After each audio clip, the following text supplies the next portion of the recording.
Everyone, this is Nikachu, Merfolk Master and Pro Player, and we are here to revisit Coco Folk in Modern. But before we get into that, we're going to thank our sponsor, the Manabase.com, and Dominaria has just been released, and there are so many interesting new cards in the common slot for Pauper. And if you want to find out what stands out, you go check out Austin Hoey's The Pauper Ponderings on the Manabase.com. Your home base for everything Magic the Gathering.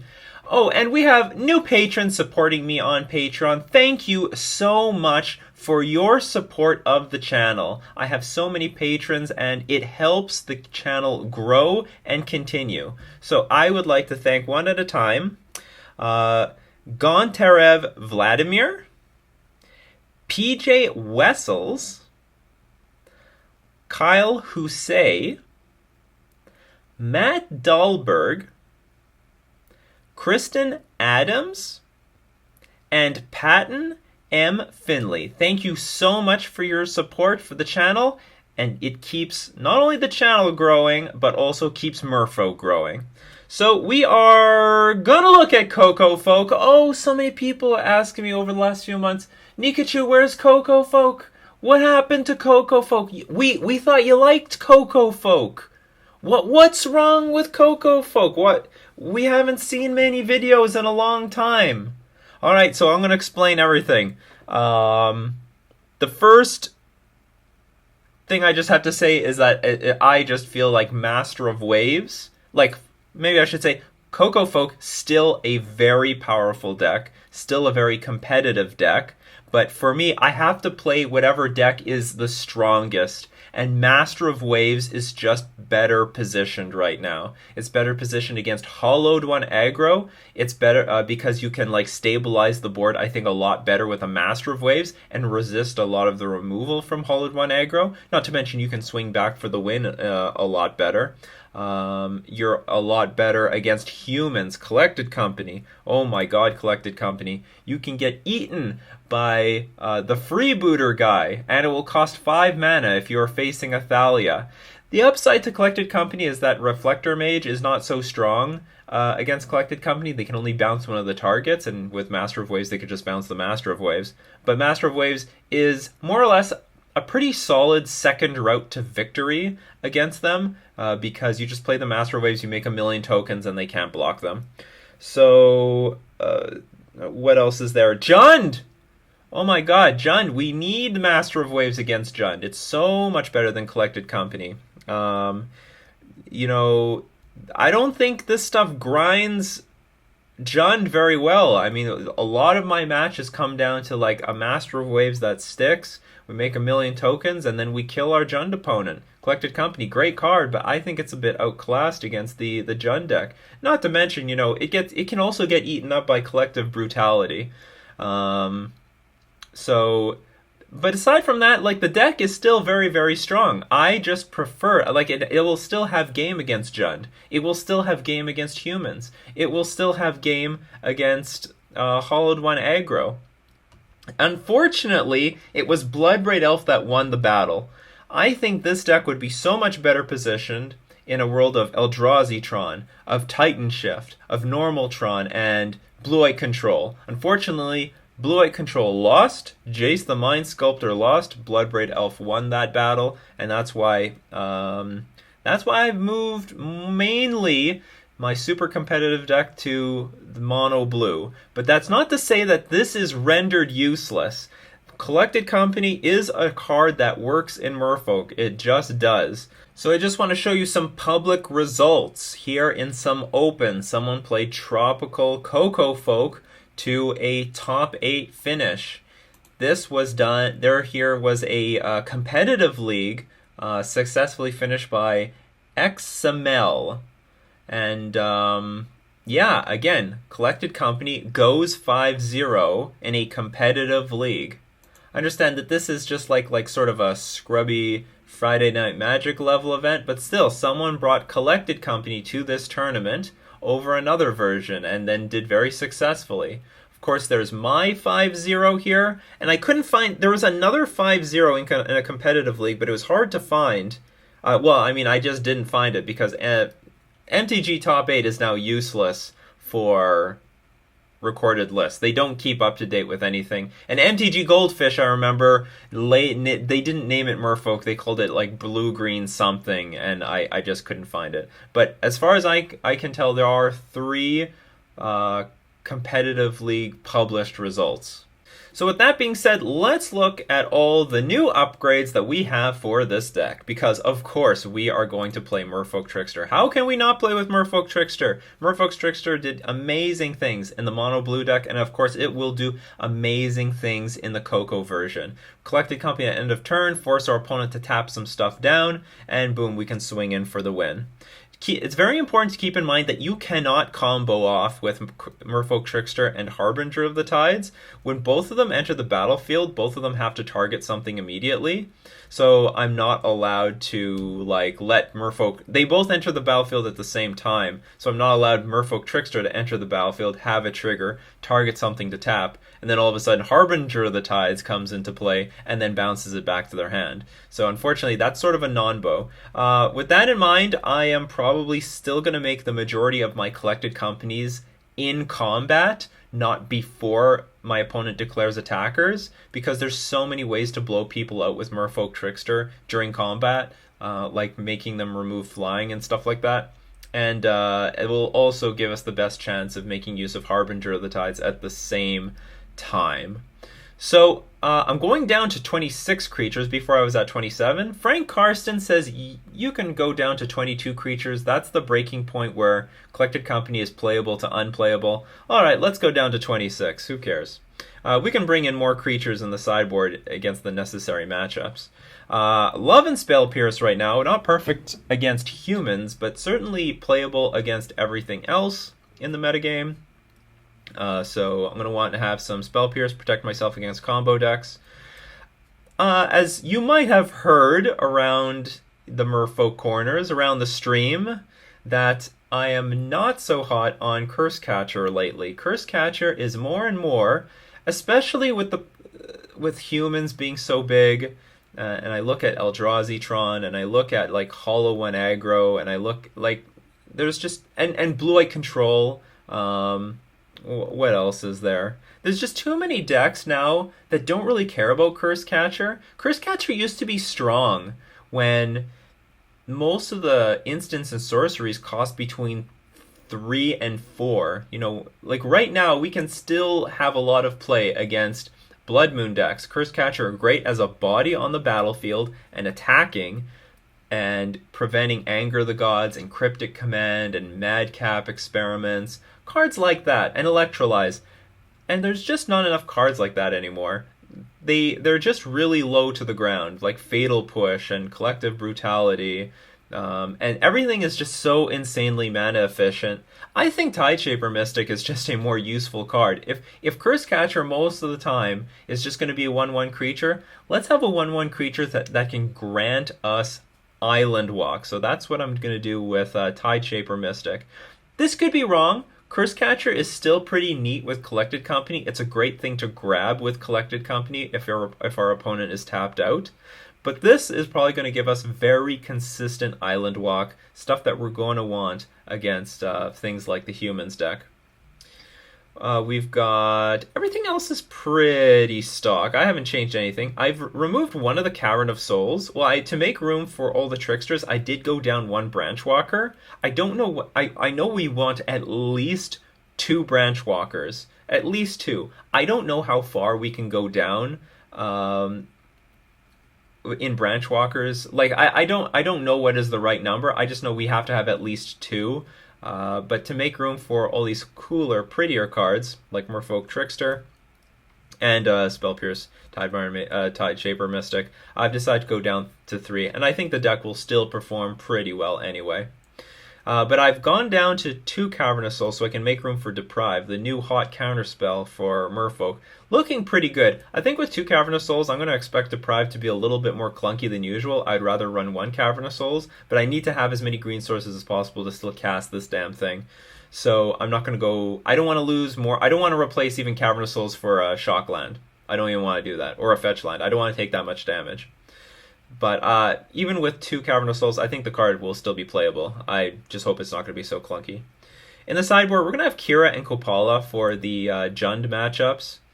I'm going to split the 2 in this case. Usually I like Kira a little bit more. I'm going to split the 2 in this case just because we're a collected company deck. And you know what? 1 in a million times, if these are our only 2 options, I know it's probably really marginal, almost should never happen. Well, do you know what would happen more often? We have Kira in play, and we collected company into 2 creatures.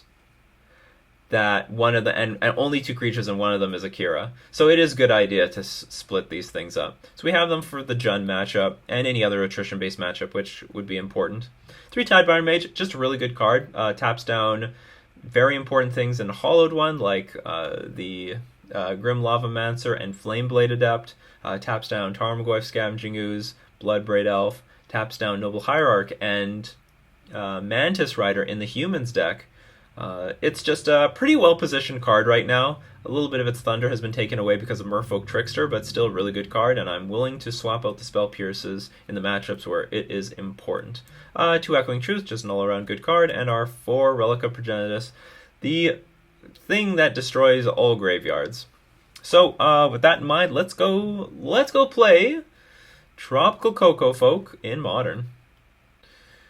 We have a collected company, which we may not see for a while, but I think overall this is a very good hand. We're going to keep this. We lost the die roll, but that's okay. Remember, I haven't sold my collected companies. I haven't, because they're waiting. They're waiting for the right opportunity. They're waiting to be positioned again. Mountain. Right, so we are up against probably Burn. This is a nice mountain. Is that a new mountain? What's an Ixalan mountain? I like that mountain. I don't know what my Burn opponents have been playing, but that is a pretty cool mountain.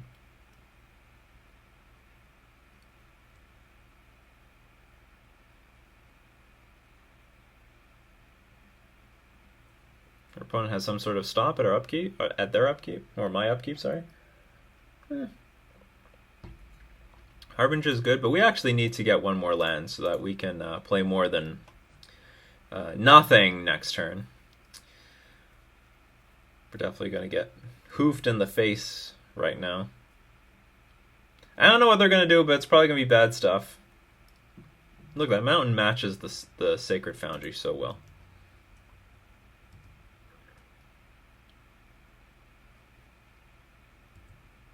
There's another bolt.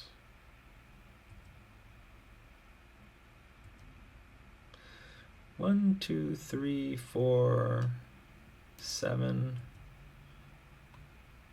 Oh, okay, I couldn't tell if my opponent mulliganed or not. So we're down to 10 pretty quickly. Not comfortable. Alright, well, do you know what? We do have a play on turn 2. It's called Ether Vial. It's called Ether Vial. So it'd be a hell of a lot easier if we were on the play.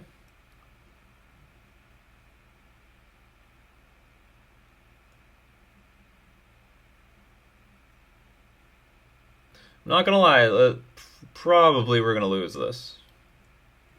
Our opponent has a very good start, and we have a very poor start.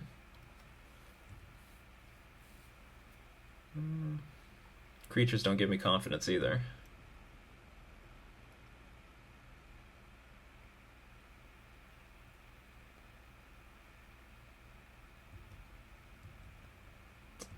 We're going to 2.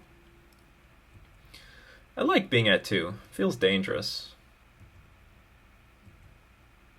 I love danger.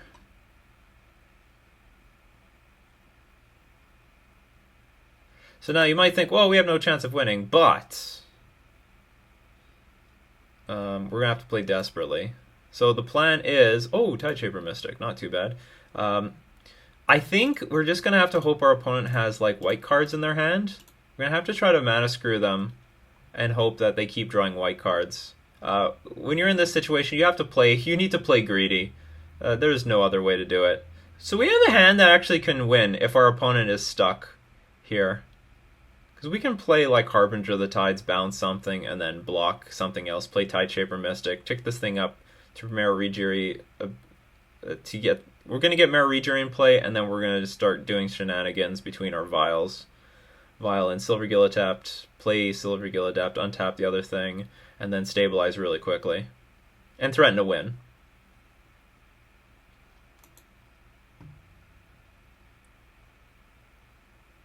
But we need our opponent to either have a land in hand and keeps drawing lands, or, okay, we just die. Concede. And we're not going to show you that we had Tideshaper Mystic. No, we're not going to do that. So this is Burn. Probably going to bring in 2 Echoing Truths. Going to bring in all the Deprives, because any hard counter is just a good thing. I might bring in Kira. I don't know. So we're on the draw. I don't like Spreading Seas on the draw. It's just a very clunky card. Don't mind Spell Pierce. I don't know if Collected Company is mandatory. It's a fine card. Ugh, I have too many good cards here. Is Trickster good? Yeah, it's good. Can, like, maybe Branchwalker's not important.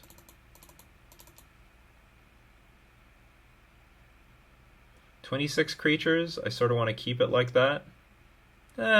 Echoing Truth. I want to bring it in for ensnaring Bridge, but I think I'm just going to forfeit it.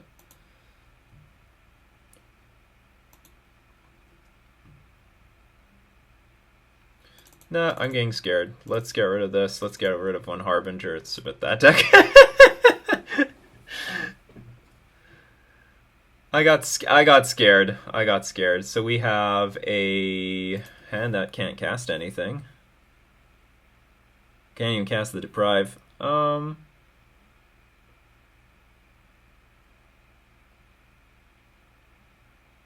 have a lot of good cards in this deck. Let's mull. What are the odds of us drawing a green source? We don't even have the green source in our hand. But we just can't cast anything. Yeah, I'll just mulligan. Feels a bit tough, though. We can cast things with this hand, so we're going to keep it. And I think we're going to put this on the bottom, because I don't think there's a... Or maybe we should put it on top.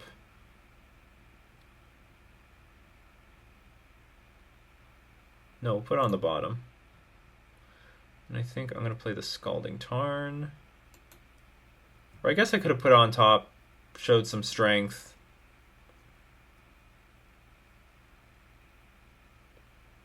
What I'm probably going to do is I'm probably going to take my draw step in order to give myself the best chance at drawing an island. Or just another fetch land or something. Well, I mean, yeah, but well, specifically an island. Fetching or not fetching does not change the chances of me drawing a fetch. Because we need double blue for the Merfolk Tricksters for the Deprives.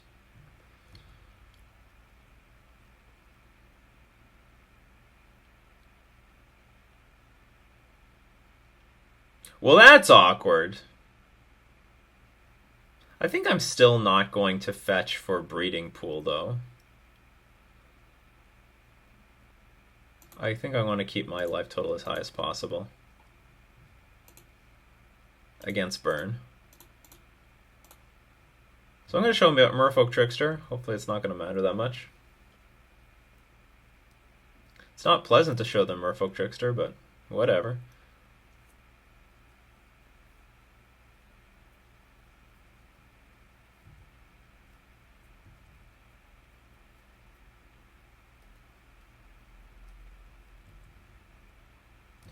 So with this much damage coming at us, I'm just going to throw my Silvergill Adept away against this Swiss Bear. Because we need to keep our life total very high. I'm in no position to take any more damage. Our opponent knows about Merfolk Trickster, so I'm just going to cast it again. But we are going to need to curve out in order to beat Mono Red. And we're having trouble doing this. Oh god, that's not good. That's not good news.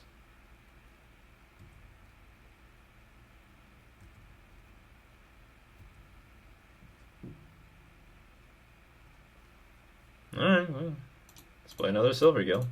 I don't have any other options here. Well, that's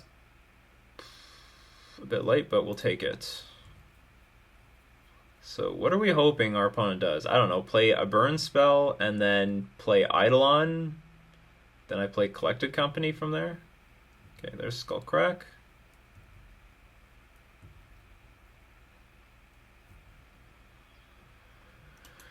Again, we can't take any more damage, so block. Gotta keep that life total high, people. Gotta keep it high. High and dry.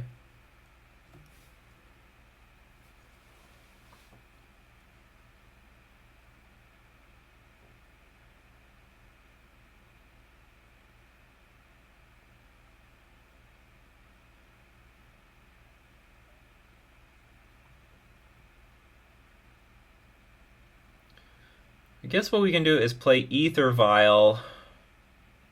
Like, I don't know if I want to play Ether Vial and hold up Deprive, or play Ether Vial and hold up Merfolk Trickster. Well, I mean, either one, I guess, are fine. I definitely can't tap out to bounce Swift Spirit. It'll just get replayed. So, I mean, depending on the circumstances, we'll Trickster or we'll Deprive.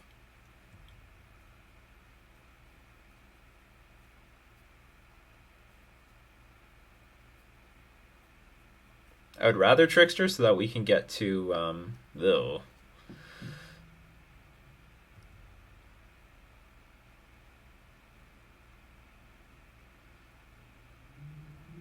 Let's see, if this resolves, I go to 1.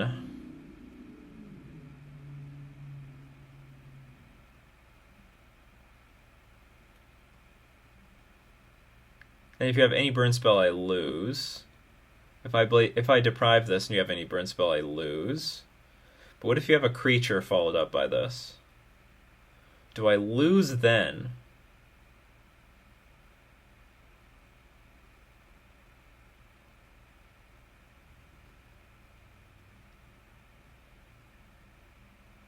I think I have to just play Deprive on this and hope that I live.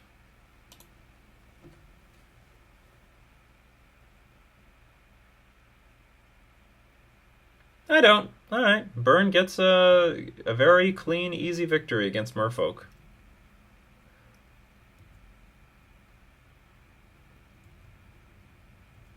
And we are gonzos. Well, sometimes Burn gets there. Overall, Merfolk is a pretty good matchup against Burn. Our opponent had Swift Spear both games on the well, not on the play in game 2, but very, very good draws. We had very clunky draws. That's how it works out sometimes. Coco Folk definitely gets a little bit worse against Burn because of our fetch lands and our shock lands, and it didn't matter at all in this matchup.